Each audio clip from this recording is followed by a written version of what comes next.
In today's video, I'm going to talk to you about the step back and how you can do the step back successfully. Now, this is going to be all of the different types of step backs, the one step, the two step, and of course the secrets behind how you can do it successfully. Let's get down, let's check out the step back. So I'm going to tell you right now, the step back, if you want to do it really good, somebody like a James Harden or a Luka Doncic or even a James Harden, they really do work on these parts of their muscle groups a lot, and that is their core. You're going to want stabilization. Number two is their hips. This is also going to cause a lot of stabilization issues if you have weaker hips. And then also, of course, you want to have fast feet. You want to be able to use the agility ladder to really get quick feet. Now, the two different types of step backs is, of course, the one step and the two step. The one step is when you just do a quick jab, step back, and take your shot. That is the first style, the first option. And there's multiple different ways on how you can even just start off and be able to do that. But there's also a second type, which is the two step.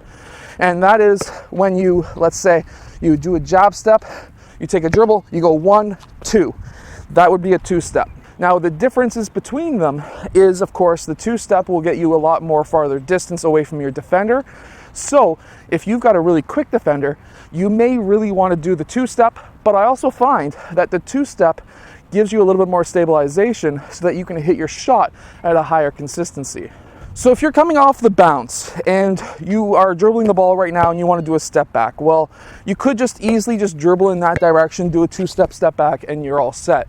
However, you really want to create that separation even more between yourself and the defender, and this is exactly how you would do it. So if you're dribbling up towards your defender, you don't want to just go and quick attack in towards him. That could back him up. However, you really want to try and break his ankles. And how you can break a player's ankles is by dribbling sideways. This, in combination of hesitations, can really set your step back apart, very similar to how James Harden and Steph Curry's step back really sets them apart. While Luka Doncic really does try to attack that player, those other two players really dribble sideways to try and create their space. And how you can dribble sideways is very simple. So when you are dribbling up towards your defender, you can do a quick hard dribble and you can do a side dribble. So you can go hard dribble towards the left side. When you're finished that, you can do a quick side step, cross, and then you've got that step back that you just did. And then the quicker you can do different kind of sideways handles, the quicker you can do those, the better. So to practice a step back, I always like to have my players practicing with jabbing, one dribble, one step back, take that shot. And then after they make 10 from about that 15-foot range, which is around that free throw line, do the same thing, that jab, dribble, 1, 2, and then take that shot. When you're taking your step back, you want to go straight up with your shot. You don't want to be leaning one way or the other, because as soon as you start leaning on your shot's going to be going off of where you really are trying to aim.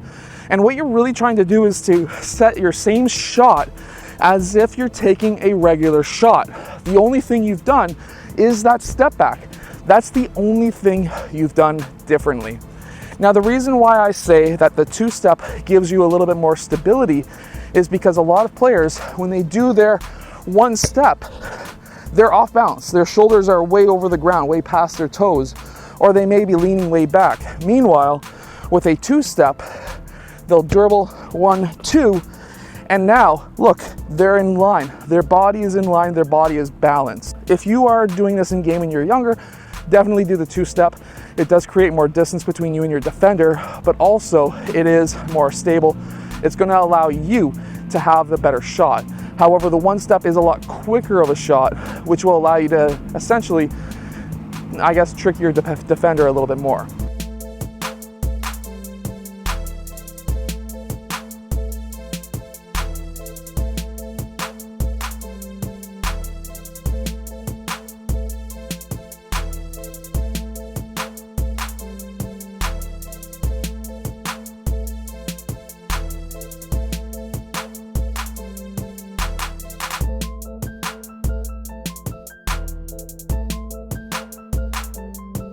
Now, if you really want to work on your hip strength to be able to do the step back successfully, or at least a lot easier, this is one exercise or drill that you can do. You You want to get a couple of feet from the rim, 5, 10 feet, 7 feet, whatever it may be. And then you want to get up on your toe, and then you want to lean forward, touch the ball to the ground, have this leg kick out, bring it back, and then take your shot. Now, the more you do that, the more strength you're going to have. If you only do it once, it's not going to do anything. You go down, up, and then take your shot. Whatever you do with one hand and whatever you do with one side, you want to do with the other. So, for example, we just did the left foot, you also want to do the right. Down, up, and then left hand. And what you want to do every single day is a minimum of 10 to 20 of those from that distance. Once you've made 10 to 20 of those, step back to the free throw line and do the exact same thing. If you find this is too easy, what you want to do is the exact same thing, however you tap the ball twice on the ground. So you go down, tap, tap, back up, and then take your shot. This will allow you to have more balance, more hip strength, and then if you combine this with different lunges, also with different ab exercises, this step back is going to become very super simple for you and will make you a better player. Will help you also score more points. Also, something else that you can do with that exact same drill is to use a 6 or 8 pound medicine ball if you're a bit older, and that will allow you to gain even more strength in your shoulders, also in your arms, and of course your hips. I hope that this video helps you do the step back much better. If it does, hit that like button, subscribe, and I'll see you guys again next time.